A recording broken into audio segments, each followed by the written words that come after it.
कंस का उद्धार करने के बाद में उग्रसेन को बाहर निकाला, बंद थे कारागार में, अपने पिताजी को ही कैद कर रखा था उसने, ऐसा दुष्ट लड़का महाराज।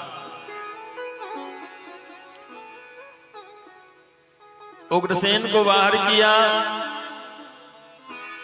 उग्रसेन ने कहा देखो राजा हम नहीं बनेंगे, कन्हैया से कहा आप बैठो सिंहासन पे, कहा हम नहीं बैठेंगे,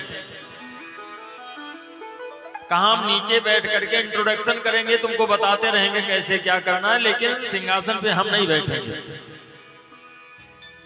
उग्रसेन को फिर से सिंहासन पे बिठाया। कंस की दोनों पत्नियां जो है महाराज वो जा करके अपने पिता के जरासंध के घर को चली गई और वहां पे जाकर के करुण क्रंदन करने लगी। पिताजी, उस निपट ग्वाले ने आकर के मेरे पति को समाप्त कर दिया। जैसे जरासंध ने सुना, जरासंध बहुत चालाक है, उसने जब सुना कि ग्वाले ने आकर के समाप्त किया तो वो समझ गया कि हो ना हो कोई साधारण नहीं है।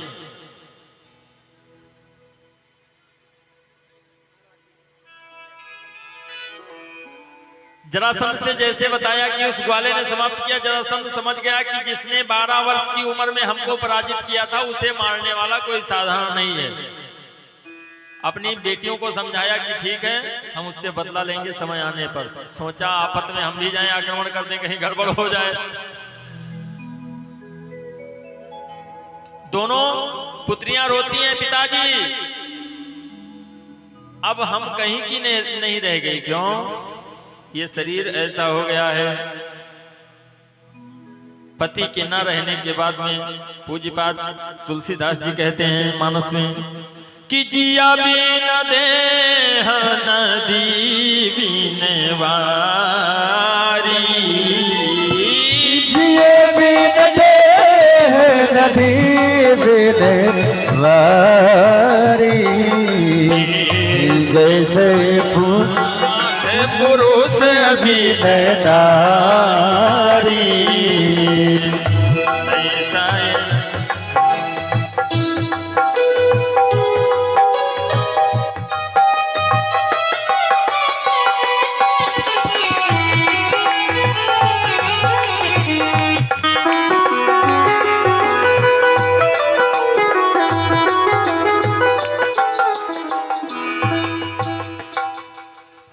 जिस प्रकार से चौपाई क्या कह रही, जिस प्रकार इस शरीर से आत्मा निकल जाए हो, परमात्मा अपने अंश को खींच ले, जिस और फिर शरीर कितना भी सुंदर हो लेकिन डेड बॉडी से कोई मतलब नहीं है महाराज। प्राण निकला काम खत्म, फिर वो जलाने की योग्य ही है, बाकी और कुछ नहीं किया जा सकता है। जिया भी न दे, और नदी कितनी भी बढ़िया हो, बहुत बड़ी हो, लेकिन जब उसमें पनिये ना हो तो उसका क्या अस्तित्व है। ठीक उसी प्रकार पति के ना रहने पे स्त्री का जीवन वैसे ही हो जाता है। बस ये है वो मर नहीं सकती है, बीच में है, ना तो वो जी सकती है बिना पति के, ना मर सकती बीच में, अपने कष्ट को किसी से कह नहीं सकती है। बस ये सोच करके कि जो परमात्मा ने लिखा है वो हम झेल रहे हैं। जीवन साथी के ना रहने के बाद में क्या स्थिति होती है ये तो उसी को आभास है जो इस रास्ते से गुजरा है, बाकी कोई नहीं जान सकता हमारा। जैसे कहते जन्मत मरत दुसाह दुख हुई, तो वो पीड़ा तो मरने वाला ही जान सकता है, लेकिन उस टाइम क्या होता, थोड़ी देर पहले आवाज बंद हो जाती है, वो बता नहीं सकता। 1000 बिच्छू साथ में, काले बिच्छू 1000 साथ में डंक मारे, उतनी पीड़ा होती मरते समय मारा। व्यक्ति की आंख से सिर्फ आंसू गिरता है, बाकी वो बता नहीं सकता है कि हमें इतनी पीड़ा हो रही है। जन्मत मरत दुसाह दुख होई। ठीक उसी प्रकार अस्थि प्राप्ति कहते जीवन बर्बाद है। इधर वसुदेव देवकी के सामने जब कन्हैया गए तो वसुदेव जी चरणों में गिरने लगे। तत्काल कन्हैया ने पकड़ लिया, अरे पिताजी ये क्या कर रहे हो? समझाया कि क्यों पोल आउट कर रहे हो भाई? वसुदेव जी को पता है ये भगवान है, चरणों में गिरने लगे, कहा नहीं आप हमारे पिता हैं। सुखदेव जी कहते राजन, कन्हैया का यज्ञोपवीत संस्कार करवाया और उसके बाद में चाणक्य नीति क्या कहती है?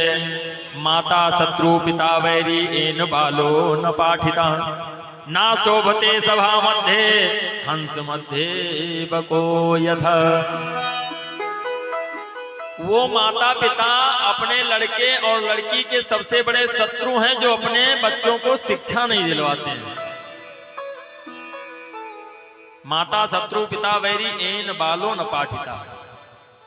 कहा क्या करें इनके लिए विद्यालय? तो कहां पे भेजा? उज्जैन अवंतिकापुरी, जहां पर संदीपन गुरु की गुरुकुल, संदीपन गुरु का गुरुकुल है जहां पर, वहां भेजा विद्या अध्ययन करने के लिए। गर्गाचार्य ने कहा जा करके बता देना। अब यहाँ कथा संदेश ये देती, कन्हैया बलराम पहुंचे तो क्लास चल रही है, बाहर बैठे हुए हैं, जाकर के कह सकते थे ना कि आपके मित्र ने भेजा। नहीं, अगर कोई दो बात कर रहे हैं तो बीच में तीसरा बोलने वाला मूर्ख होता है। और फिर गुरु और शिष्य बैठ गए एक तरफ। जब शिक्षा हो चुकी और बच्चों की, तब जाकर के बताया कि हम आए हैं वहां से। वहीं पर सुदामा जी से इनकी मित्रता हुई गुरुकुल में। सुदामा जी पहले से ही रह रहे हैं, वहीं पे पढ़ रहे हैं। कक्ष नहीं खाली था तो इन्हीं का जो रहने की व्यवस्था थी सुदामा जी की, इनके साथ कन्हैया बलराम को भी रख दिया साथ में रह करके विद्या अध्ययन करते हैं। लेकिन क्या हुआ, कुछ लड़के महाराज ऐसे होते हैं कि जो पढ़ने वाले होते वो पढ़ जाते हैं और जो नहीं पढ़ने वाले होते वो जिंदगी भर कक्षा 5 में पढ़ा करते। हाँ, अवंत मां जब पहुंचे हैं बैंक में तो मैनेजर के यहाँ अंगूठा लगे जो 10 का आए लव लगा दी, सरल लगता है। ये नहीं सोचते हैं कि इससे हमारी वैल्यू बढ़ रही है घट रही है। आज के समय में शिक्षा बहुत ही आवश्यक है। आने वाले समय में अगर विद्वान ब्राह्मण नहीं होंगे तो समाज को दिशा निर्देश करने वाला महाराज कोई है नहीं। इतनी भ्रांतियां बढ़ रही हैं और अभी जो 19-20 करके है वो चल रहा है। आगे भी शंकराचार्य लोगों ने मंथन करके कार्य प्रारंभ कर दिया कि जिनके पास सर्टिफिकेट नहीं, डिग्री नहीं, इंटरव्यू होगा उसके बाद में कथा कहो। ये नहीं है कि जो पाओ मंच से उड़ाते रहो। चारों शंकराचार्य ने मिलकर के मंथन किया है क्योंकि समाज बहुत दूषित हो रहा है। सभी घूम रहे हैं लिए ढोल मजीरा, जो मर्जी उड़ा रहे हैं, लोग बैठ करके आनंद ले रहे हैं। अब क्या है कि बस म्यूजिक बजा करके आनंद देते रहो बस। ये नहीं चलने वाला है महाराज। बहुत जल्दी नियम लागू होने वाला है, फिर समझ में आ जाएगा।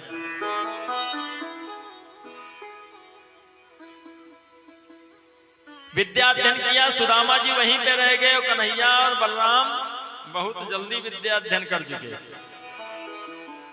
पहले गुरुकुल होता था, हम लोग भी पहले जब छोटे थे गांव में पढ़ते थे तो लकड़ी की तख्ती होती थी और मिट्टी का वो बुतका, एक में करखा और एक में खड़िया मिट्टी। अब आज के समय में तो डायरेक्ट कॉपी से प्रारंभ होता है। गुरुकुल की व्यवस्था आज भी है, सरकार कर रही है, लेकिन अब गड़बड़ हो रहा है मामला। सरकार ने तो सारी व्यवस्था कर दी है, खाना स्कूल में मिलता है, कपड़े का पैसा आ जाता है, सारी व्यवस्था, लेकिन उसका लोग दुरुपयोग कर रहे हैं। पैसा आ जाता तो लड़के क्या करते हैं, उसी से अपना गुटखा खाना सीख गए। यहाँ से गए पढ़ने के लिए, वहां अपना कटोरा ले घूम रहे हैं, खा लिए और उसके बाद में घर चले आए। वरना ये हम लोगों की जिम्मेदारी है, ध्यान देना चाहिए कि घर पे लड़का है तो उसकी कॉपी चेक करो कि पढ़ा नहीं पढ़ा।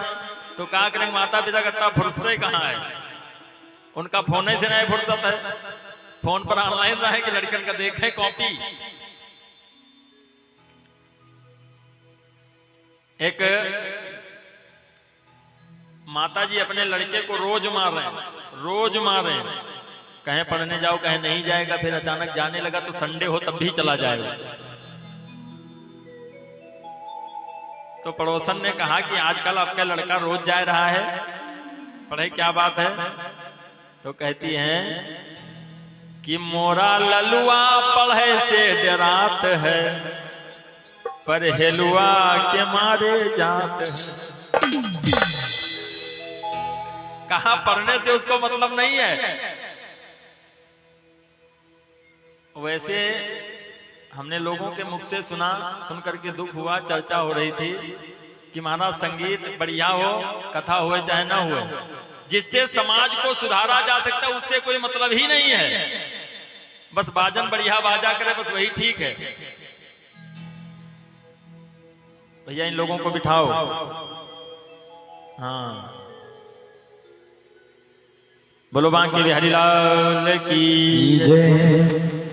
भगवान कन्हैया ने गुरुकुल में बहुत कम समय में विद्या अध्ययन किया। ये अध्ययन करके चलने लगे और सुदामा जी वहीं रह गए। पहले गए थे और बाद में भी वहीं रहे, वो पढ़ते रहे। हाँ, इतना पढ़ने में तेज थे।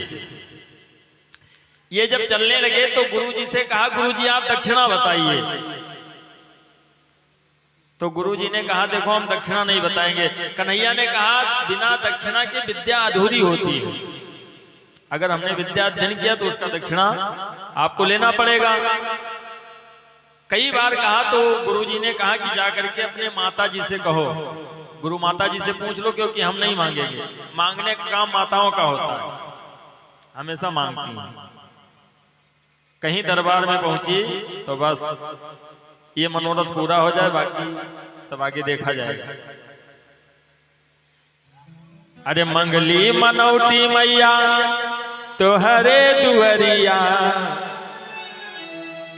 अरे हर साल अइबे मैया तोहरे दुअरिया, धोई धोई पीबे मैया अरे तोहरो चरनिया, कि लाग जाला सैया कई नौकरिया, अब की महीनवा में लाग जाला सैया के नौकरिया, अब की महीनवा में। ओ लाग जाला सैया के नौकरिया, अब की महीनवा में। हर साल अइबे मैया तोहरी दुअरिया, हर साल अइबे मैया तोहरी दुअरिया, धोई धोई पीबे मैया तोहरी चरनिया, धोई धोई पीबे मैया तोहरी चरनिया। मैया लाग जाला, मैया लाग जाला सैया कई नौकरिया, अगले महीनवा में मैया लाग जाला सैया के नौकरिया, अब की महीनवा में। मैया लाग जाला सैया के नौकरिया,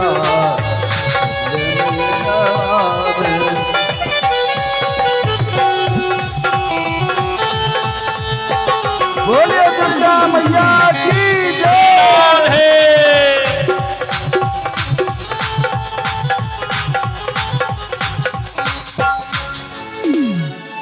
कहा माताओं का काम है मांगने का। कहा जा करके अपने माता जी से पूछो।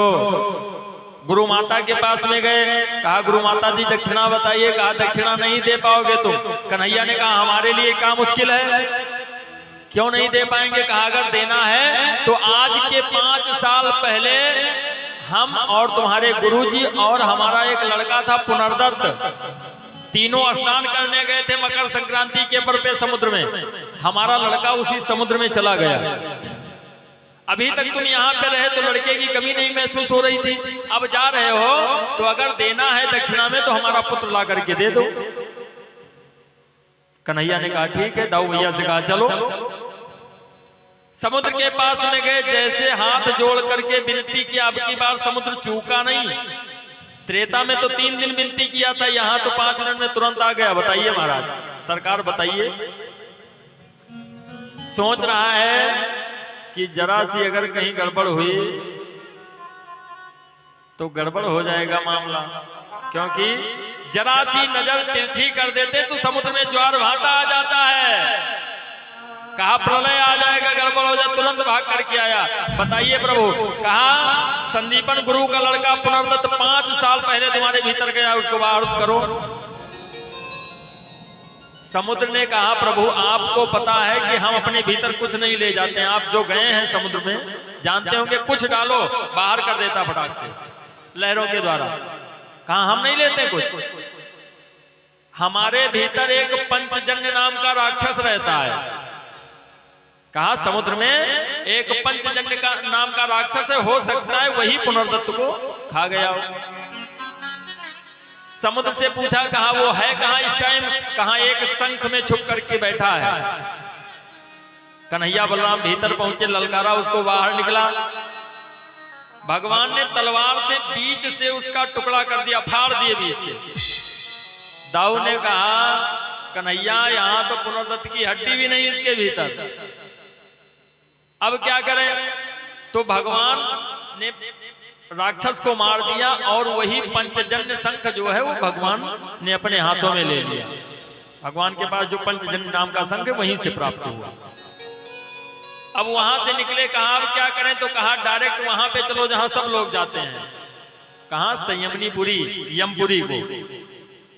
वहां पहुंचे, जैसे जाने लगे द्वारपालों ने रोक दिया, कहां जा रहे हो? कहा भैया यमराज जी से मिलना है। कहा यमराज जी से कोई जिंदा नहीं मिल सकता, तो कहा हमको मार दो। कहा तुमको कैसे मार सकते हैं? तो कहा हमको मार नहीं सकते, जिंदा मिल नहीं पाएंगे और इंपॉर्टेंट कार्य हमें मिलना है। तो ऐसा करो कि तुम ही बुला दो उनको, यहाँ पे चले आए, हमसे मिल ले, हम चले जाएं। दोनों हंसने लगे, कहा यमराज इनसे मिलने के लिए आएंगे?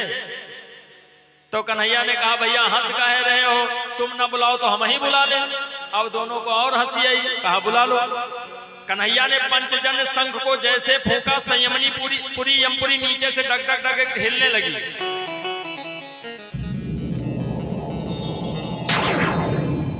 यमराज जी बैठे हुए थे, चित्रगुप्त बैठा था। कहा खाता वही उठाओ, देखो किसके आने का संदेश है? कहा कोई नहीं, ना कोई देवता, ना कोई मनुष्य, ना कोई किन्नर, ना कोई गंधर्व, कोई नहीं आ रहा है, लिखा है नहीं कुछ। तब तक यहां से भाग करके ये पहुंचे गुप्तचर। कहा महाराज गड़बड़ हो गया। कहा क्या बात है? कहा दरवाजे पे 2 लड़के खड़े हैं, आपसे मिलने की जिद कर रहे थे, नहीं मिलने दिया, तो उनके हाथ में कोई मायावी शंख है, उसको उन्होंने बजा दिया, ये दशा आपकी हो रही है। यमराज ने वहां से यमपास को फेंका। कहा भी इनको समाप्त करते हैं। यमपास यहां पे आया और कन्हैया को प्रणाम करके वापस चला गया। जब यमपास लौट गया तब यमराज वहां से चले कि इसका मतलब हमको लगता है सरकारी आदमी कोई आ गया, बड़ा अधिकारी। भाग करके पहुंचे, जैसे दरवाजे पे देखा, भगवान कन्हैया को प्रणाम किया। अरे प्रभु आपने यहाँ आने के लिए कष्ट किया, अरे बताया होता दास को, हम ही आ जाते। कहा ऐसा है कि संदीपन गुरु के पुत्र पुनर्दत्त की मृत्यु हुई है, वो कहाँ है? यमराज ने कहा आपको पता कि हमारे यहाँ जीवात्मा आती है, बाकी शरीर तो आता नहीं है। तो कहा आत्मा कहाँ है? कहा है अंदर। तो कहा उसको वापस करो या चले हम ही ले? अरे कहा आप प्रभु गए तो जितने हैं नरक में और सबका मोक्ष हो जाएगा, आप मत जाइए, हम ला रहे हैं। सुखदेव जी कहते राजन तत्काल यमराज ने ला करके पुनर्दत्त की आत्मा को वापस कर दिया। भगवान ने अपने शरीर से पुनर्दत्त के शरीर का निर्माण किया, ठीक उसी प्रकार जैसे वो 5 साल पहले था और 5 साल बाद जैसा होना चाहिए उसी प्रकार से निर्माण किया। ला करके जीवात्मा को प्रवेश करवाया और उसके बाद में ला करके गुरु माता को वापस कर दिया। कहा माता जी ये आपका पुत्र। जैसे माता ने पुत्र को देखा, विह्वल होकर के आंखों से अश्रुपात होने लगा, रोने लगी। अरे कन्हैया आज तक कोई ये नहीं कर पाया। कन्हैया ने कहा हम वही करते मां जो कोई नहीं कर पाता है।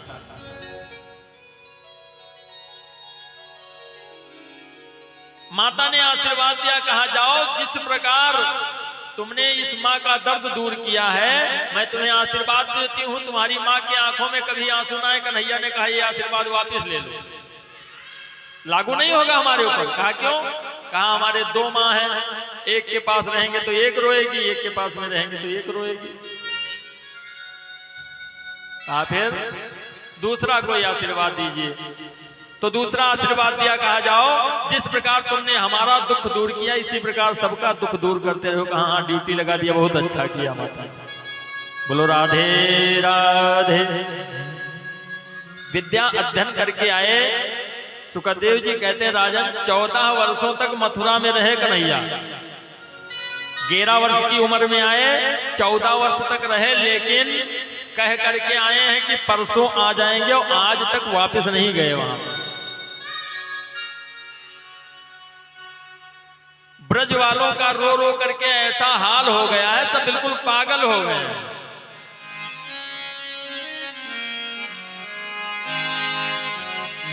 कि तुम्हारी याद आती है,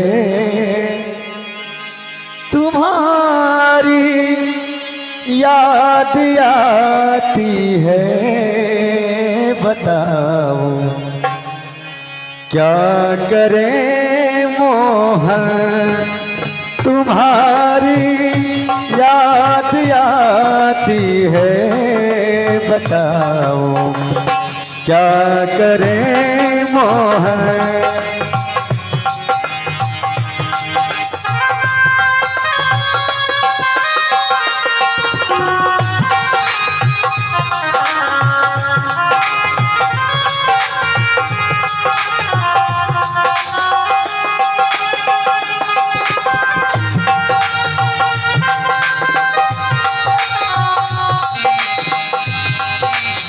चलूं जब वो ना चलने दे, रुकूं जब वो ना रुकने दे, चलूं जब वो न चलने दे, रुकूं जब वो न रुकने दे, मिलूं जब वो न मिलने दे, बताओ क्या करे मोहन, तुम्हारी याद आती है, बताओ क्या करे मोहन।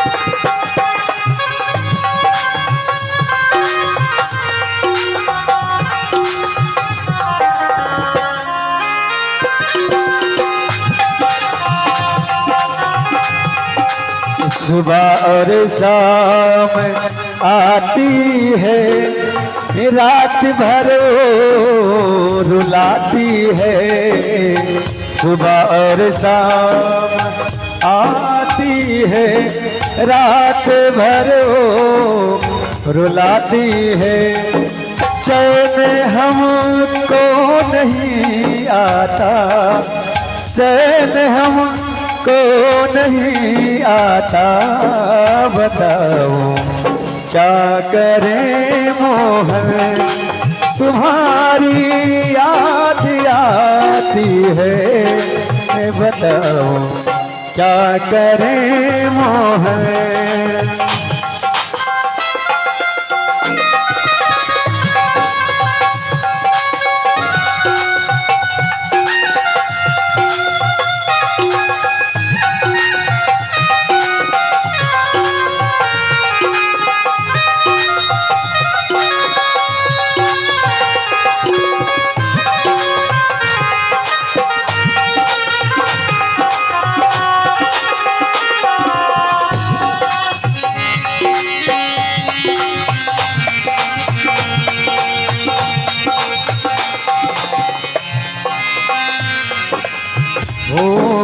सुबह और शाम आती है, रात भर वो रुलाती है।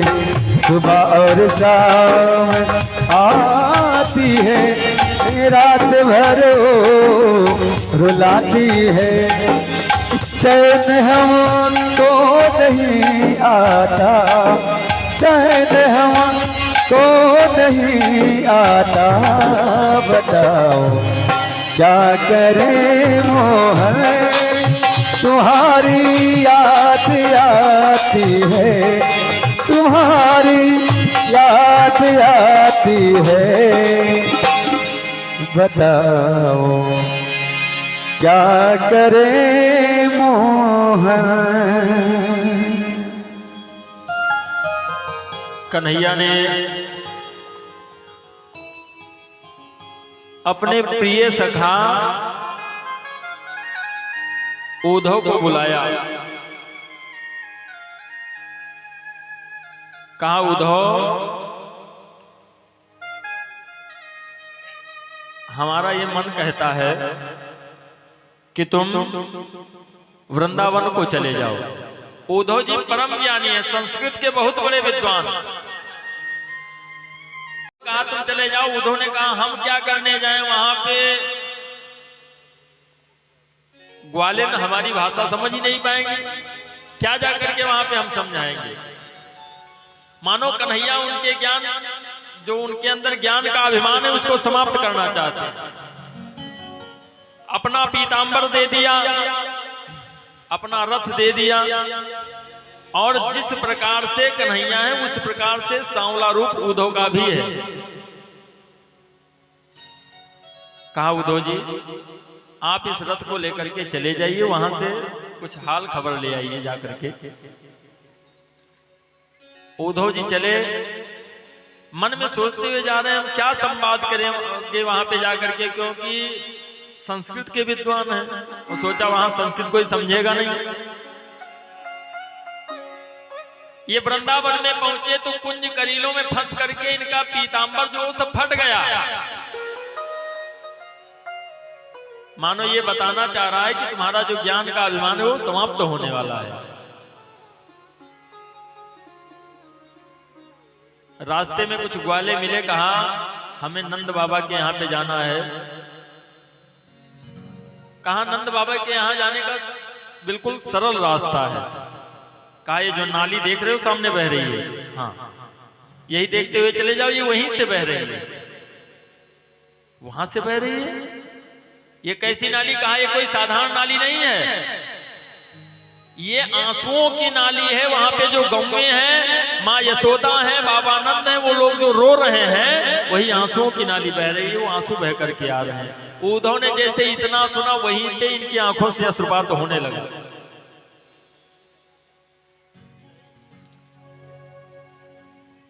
रोते हुए जब वहां पे पहुंचे, नंद बाबा ने दूर से देखा सांवला रूप। कहा यशोदा मेरा कन्हैया आया है, मेरा सांवला आया है, और दौड़ करके उद्धव से लिपट गए। लेकिन जब देखा सामने, कहा आप कौन हैं? कहा हम उनके मित्र हैं। कहा कोई बात नहीं, मेरा लाल नहीं आया लेकिन उसका मित्र तो आया है। कहते ये बताओ उग्रसेन जी कैसे हैं, वसुदेव देवकी कैसे हैं, और उसके बाद में सबसे बाद में कहा ये बताओ मेरा कन्हैया कैसा है। यशोदा जी के पास गए, यशोदा जी पालने की डोरी पकड़ करके खींच रही और वहीं पे बैठी हुई रो रही है। ग्वाले दौड़े, पहचान नहीं पाए, इतने दिनों के बाद गए हैं, पहचान नहीं पाए। मैया तेरो कन्हैया आया है। यशोदा ने कहा मेरा कन्हैया कहीं गया ही नहीं है, अगर मेरा होता तो मेरे पास से जाता नहीं। मेरा कन्हैया मेरे पालने में झूल रहा है। जैसे उद्धव ने इतना सुना, सब्र का बांध टूट गया, रोने लगे।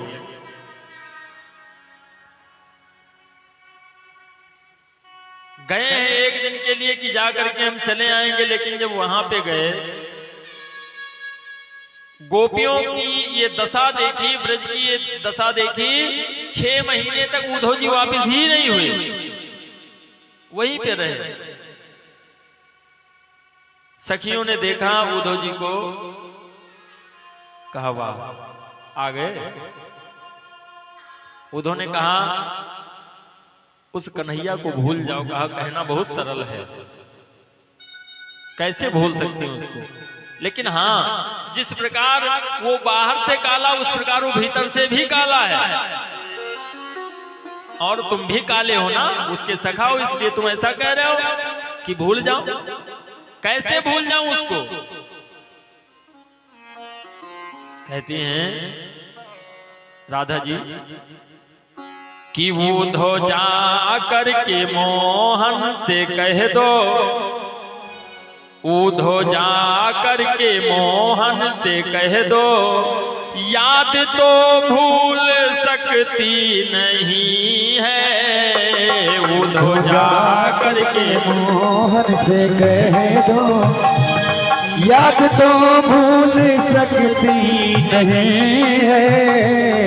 उद्धव जा करके मोहन से कह दो, याद तो भूल सकती नहीं है।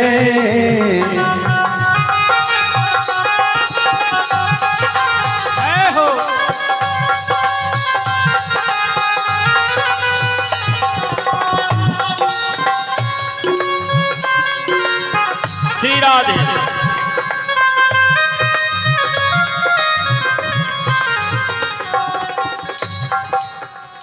उद्धव जा करके मोहन से कह दो, याद तो भूल सकती नहीं है, नहीं है, याद तो भूल सकती नहीं है, नहीं है, याद तो भूल सकती नहीं है, याद तो भूल सकती नहीं है। और सिर्फ फर्क इतना है, राधे जीवित हैं गोकुल में, लेकिन राधे जीवित हैं गोकुल में, लेकिन अब वो पहले की मस्ती नहीं है। राधे जीवित हैं गोकुल में, लेकिन अब वो पहले की मस्ती नहीं है।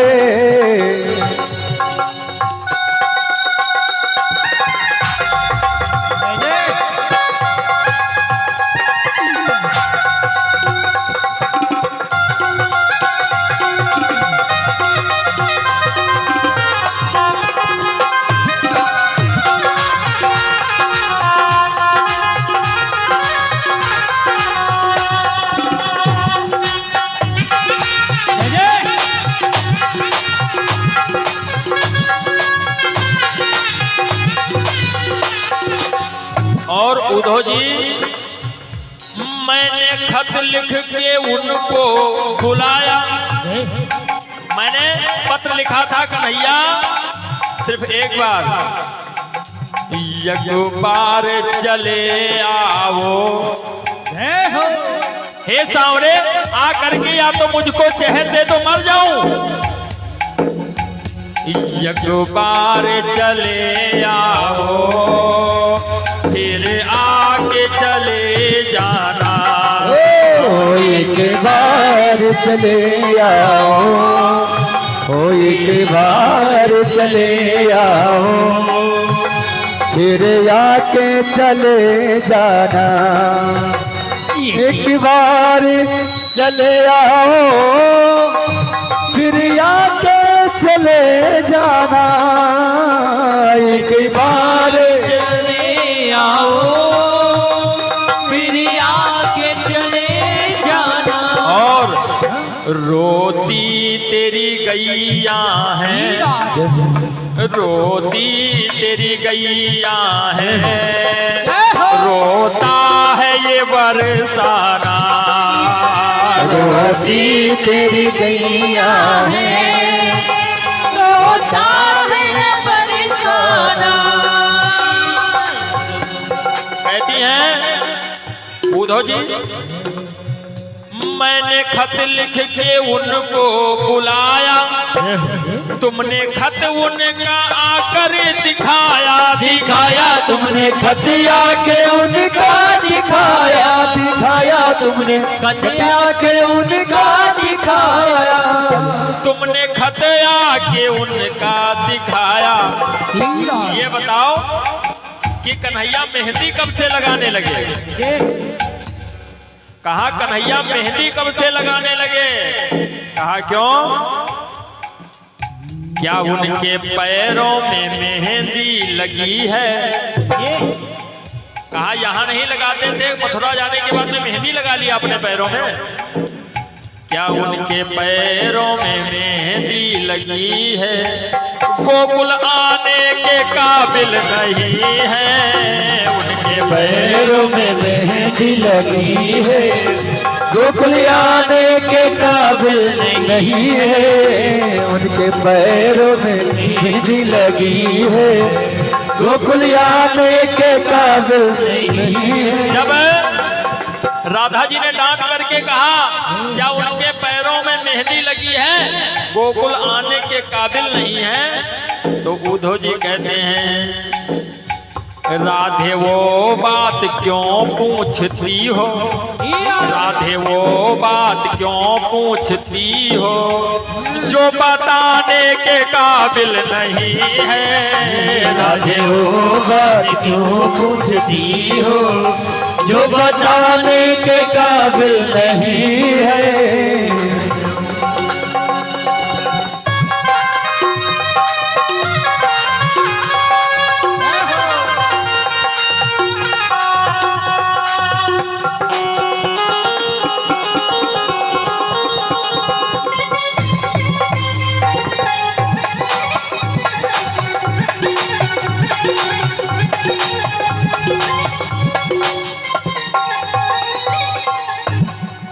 उद्धव गोपी का संवाद हुआ। 6 महीने तक उद्धव जी रहे। जब यहाँ से वापस हुए, रिटर्न हुए मथुरा को, तो गोपियों ने ढेर सारा माखन, दूध, दही इत्यादि इनको भेंट किया। उद्धव जी रोते हुए गोकुल से पहुंचे मथुरा को। कन्हैया को देखा, कन्हैया खड़े हुए हैं मथुरा के बाहर। जैसे उद्धव को देखा, दौड़ करके इनसे लिपट गए। उद्धव ने कहा क्या बात है प्रभु? रोने लगे। कहा तुम्हारे शरीर में मेरे भक्तों के हृदय के चरणों की धूल लगी हुई है। कहा शायद वो धूल मेरे हृदय में लग जाए तो मुझे ठंडक मिल जाए।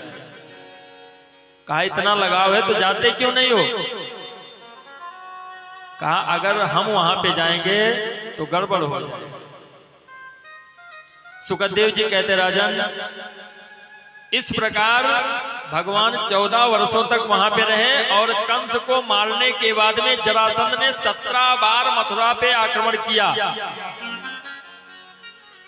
एक नहीं 17 बार जरासंध सेना लेकर के आया, आक्रमण किया। लेकिन जितनी बार आता है, विजय बहादुर भैया बबराबान की 51 मुद्रा प्रदान की, प्रभु प्रसन्न थे। जितनी बार जरासंध आता सेना लेकर के, भगवान उसकी सेना को समाप्त कर देते हैं, वापस चला जाता है। 17 बार। 18वीं बार में काल यमन को बुलाया। यमन देश का राजा जो म्लेच्छों का राजा है, म्लेच्छों को लेकर के वहां से आया। उसको वरदान प्राप्त है कि तू किसी भी अस्त्र शस्त्र से मारा नहीं जाएगा। लेकर के मथुरा पे आक्रमण कर दिया। कन्हैया पहुंचे और पीतांबर ओढ़ करके वहां से पीठ दिखा करके भाग खड़े हुए। भागते हुए जा रहे, पीछे से वो पुकारा, अरे ग्वाले, जरासंध से तू पता नहीं कैसे लड़ता था, अब मेरे सामने आ। और कन्हैया भागते हुए जा रहे हैं, मुस्कुराते हुए। पहुंच गए कहां पर? जहां पे मुचकुंद जी लेटे हुए हैं। मुचकुंद जी को वरदान प्राप्त है कि तुमको कोई सोते वक्त जगा देगा तो जल करके राख हो जाएगा, तुम देख लोगे। पहुंचे, मुचकुंद के ऊपर पीतांबर डाल दिया, जाकर के छिप गए। और ये गुस्से में पहुंचा, बस चरणों का प्रहार किया। अरे ग्वाले, रण से भाग करके यहाँ सोने के लिए आया है, तुझे मृत्यु की नींद सुलाता हूँ। और जैसे प्रहार किया मुचकुंद जी उठे, देखा जल करके वहीं पे समाप्त हो गया। बोलो राधा माधव भगवान की जय। वो जितने मलेच्छ थे महाराज वो वापिस नहीं गए, इधर उधर फैल गए। बाकी तो पता ही होगा। और सुखदेव जी कहते हैं राजन, कन्हैया ने उसके बाद में दाऊ भैया से कहा कि हम लोग मथुरा नगर छोड़ेंगे। जरासंध को पीठ दिखा करके रण क्षेत्र से भगे, तब से भगवान का नाम हो गया रणछोर। बोलो रणछोर भगवान की। जरा पहुंचे, जरासंध पुकार रहा था, इनको पीठ दिखा करके जरासंध को भाग खड़े हुए, तब से रणछोड़ हो गया। वो पीछे से कहना, अरे रणछोड़ कहाँ जा रहा है। ये देखते देखते पर्वत के ऊपर चले गए। जरासंध ने नीचे से आग लगवा दिया उसमें। पूरी पर्वत कंदरा गुफा जल धू धू करके जलने लगी। ये प्रसन्न हो गया कि मैंने कन्हैया बलराम को जला करके समाप्त कर दिया।